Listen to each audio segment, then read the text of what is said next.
My name's Craig Sullivan. I'm the lead designer of Criterion Studios working on Burnout-Paradise. We've always prided ourselves on making every Burnout different to the last and a really new, fresh, exciting experience. So the fact that the game's called Burnout-Paradise is really, it's the game we've always wanted to make. It's the Burnout experience we've always wanted to have. We could have taken the easy option and just stitched the roads together and kind of made a semi-open world game.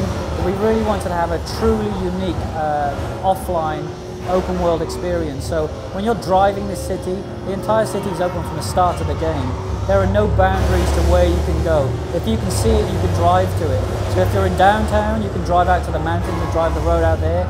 If you're looking over to the coast, you can drive all of those roads.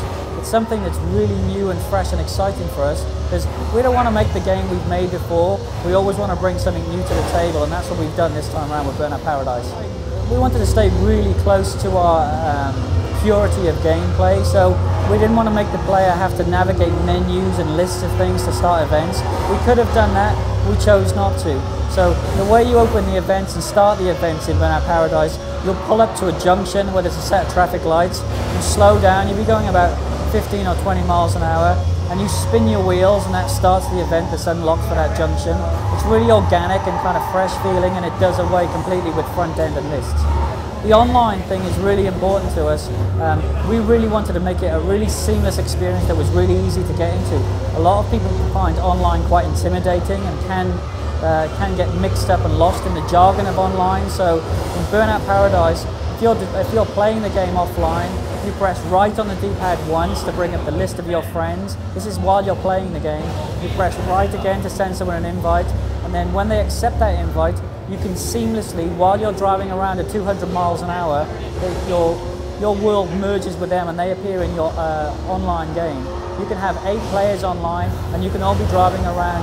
It's a very friendly, very easy way of getting online. It won't confuse a lot of people, and it's something we're really proud of. That, coupled with what we're doing with the cameras on both systems, is something that's quite fresh. It makes it very personal. It's about you and your friends playing together online. So it's really great and a lot of fun. We're showing it over the course of E3, so it's something that we're keeping back just because it's so new and so innovative and fresh for Burnout that we didn't really want to show it until it was ready to be shown. So the idea this time is that Crash mode is no longer as it was. It's now called Showtime, and it's about crash anywhere, anytime. If I'm offline, if I'm online, if I'm in a race, if I find somewhere that I want to do a crash and I want to record my score, I can switch it to Showtime and start the crash, and the game starts measuring how well I'm doing. So it's something that we're backing up with road rules. Road rules is a score for every road in the game. We have 65 individually named roads in the game, and I can set a fast time for each of the roads, and I can also set a crash score for each of those roads. So Crash this time is completely new, as is everything else. There's no legacy code that we've taken over from old Burnout games. So whereas in Revenge and in Burnout 3 Takedown, we could kind of deform the panels of the car and we could take the wheels off. In Burnout-Paradise, if we wanted to, we could smash the entire car down to just the monocoque and really just make it a small hunk of metal. What that gives us is the ability to have every crash in the game is completely unique. So depending on how heavy the car is, how the car's set up, the weight and the speed at which I carry into a crash, what I'm crashing into. Am I crashing into the world? Am I crashing into an AI car? Am I crashing into a traffic car? Every crash and every piece of deformation you see in the game is handled in real time and will be unique for every single crash. So that's something that's a big, big leap for us. It's also something we can back up with in putting in new rules into the game. So we have new crash rules where we have 2 different severities of crash. So I can crash the car, and as long as the wheels stay on, I can continue driving, so I can actually try and drive and recover from the crash, which makes racing very different. If someone takes me down and the car's barrel rolling around and it manages to land on its wheels, I can accelerate out of the crash and lessen the extent to which I'm stopped.